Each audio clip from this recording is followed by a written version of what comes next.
Black magic మనకి దగ్గరగా ఉన్న వ్యక్తులు ఇది ఈజీగా చేసేస్తారు.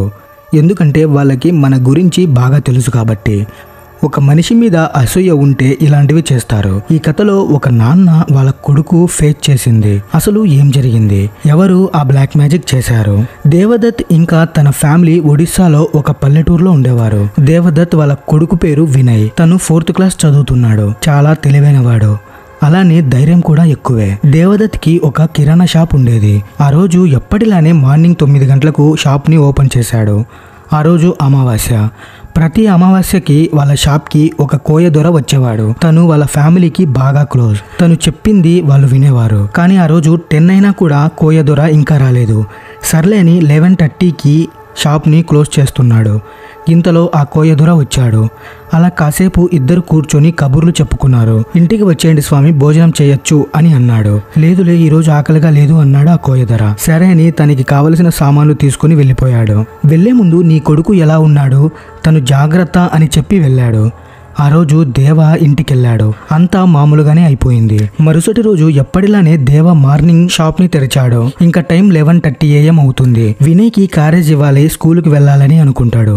ఇంతలో స్కూల్ నుండి కాల్ వచ్చింది. అటువైపు నుంచి దేవ గారు, ఒకసారి మీరు స్కూల్కి వస్తారా అని అన్నారు. కంగారు పడకండి, ఏమీ లేదు, ఒక్కసారి రండి అని అన్నారు. దేవ కంగారుగా స్కూల్కి వెళ్ళాడు. స్కూల్కి వెళ్ళగానే వాళ్ళ అబ్బాయి కింద పడి హెడ్ఏక్ వస్తుంది అని కొట్టుకుంటున్నాడు. వెంటనే కంగారు పడి దేవ వాళ్ళ ఇంటి దగ్గరున్న RMP డాక్టర్ దగ్గరికి తీసుకెళ్లాడు. తను ఒక ఐ హాస్పిటల్కి తీసుకెళ్లమన్నాడు. అలా తీసుకెళ్లి స్పెక్స్ కూడా కొనిచ్చారు. తర్వాత ఇంటికొచ్చి 8 PMకి పడుకోబెట్టారు. తర్వాత దేవ షాప్కి వెళ్లారు. ఇంతలో వాళ్ళ వైఫ్ ఏడుస్తూ కాల్ చేసి ఒకసారి ఇంటికి రండి అన్నది. వెంటనే దేవ పరిగెత్తుకుంటూ ఇంటికెళ్ళాడు. వినయ్ బెడ్ మీద చేతులు కాళ్ళు వెనక్కి పెట్టి తల పైకి పెట్టి అరుస్తున్నాడు. వెంటనే దేవాకి భయం వేసింది. వాళ్ళ RMP డాక్టర్కి కాల్ చేశాడు. తను ఒక హాస్పిటల్ అడ్రస్ ఇచ్చి అక్కడికి వెళ్ళమన్నాడు.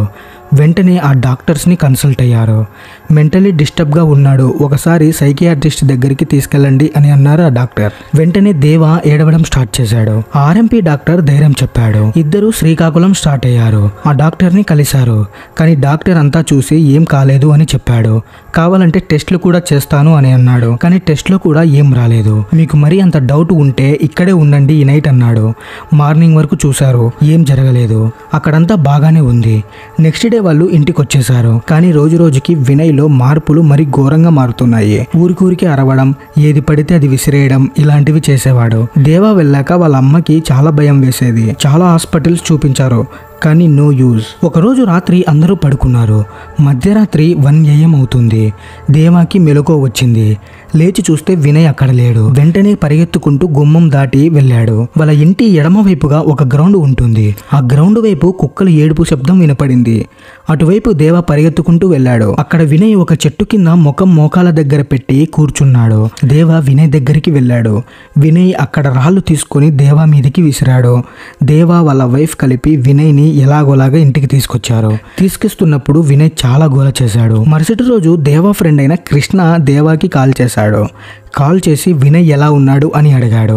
హెల్త్ బాగుందా అని అన్నాడు. అలాగే తను జాగ్రత్తరా అని చెప్పి పెట్టేశాడు. కానీ నిజానికి వినయ్కి హెల్త్ బాలేదని ఎవరికి దేవా చెప్పలేదు. ఇంకా వాళ్ళ వైఫ్ కూడా చెప్పలేదు. ఇన్ని హాస్పిటల్స్ తిప్పినా ఏం తెలియట్లేదు. ఎందుకన్నా మంచిదని ఒక భూత వైద్యుడి దగ్గరికి తీసుకెళ్దాం అనుకున్నారు. రాయగడలో ఉన్న ఒక మాంత్రికుడి దగ్గరికి తీసుకెళ్లారు. అక్కడ చాలా మంది జనాలు ఉన్నారు. వాళ్ళ టర్న్ వచ్చేసరికి చాలా టైం పడుతుంది. కానీ ఒక్కసారి ఆ మాంత్రికుడు బయటికి వచ్చి తన వేలు వినయ్ వైపు చూపించాడు. వినయ్ ఇంకా దేవా లోపలికి వెళ్లారు. జరిగింది చెప్పకముందే ఆ మాంత్రికుడు చెప్పేశాడు. నీ కొడుకును చూస్తుంటేనే అర్థమవుతుంది ప్రమాదంలో ఉన్నాడు అని. ఏమైంది నా కొడుక్కి అని అడిగితే వినయ్ చెయ్యి పట్టుకుని చెప్పాడు, నీ కొడుక్కి ఎవరో చేతబడి చేశారు అని. అది విని ఒక్కసారి దేవా షాక్ అయ్యాడు. ఎవరు చేశారో కనుక్కుందామని ఆ మాంత్రికుడు పూజ చేశాడు. చేసినవాడు నీ స్నేహితుడే అని చెప్పాడు.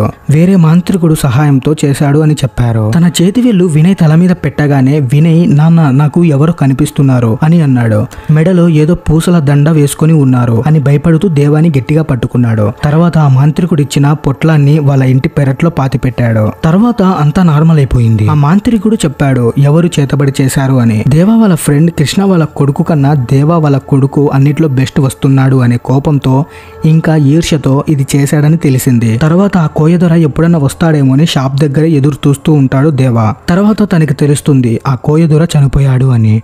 తర్వాత నుండి దేవ అందరినీ నమ్మడం మానేశాడు. వాళ్ళ కొడుకు వినయ్ కూడా నార్మల్ అయిపోయాడు. ఒక మనిషి మన ముందే ఎదిగిపోతున్నాడు, వాడిని మనం ఎలా అయినా నాశనం చేయాలన్నప్పుడు ఈ బ్లాక్ మ్యాజిక్ యూజ్ చేసి తనని హతం చేసుకుంటారు. ఎందుకంటే డైరెక్ట్గా వాళ్ళని ఏం చేయలేకపోతే అప్పుడు ఇది యూజ్ చేస్తారు. దీని గురించి మీరేమనుకుంటున్నారు కింద కామెంట్ అయితే చేయండి. That's it guys. వీడియో మీకు ఎలా అనిపించిందో కింద కామెంట్ అయితే చేయండి. అలాగే వీడియో నచ్చితే ప్లీజ్ వీడియోకి లైక్ చేసి సబ్స్క్రైబ్ చేసుకోవడం మాత్రం మర్చిపోకండి. మరో మంచి వీడియోతో మీ ముందుకు వస్తాను. అంతవరకు బాయ్.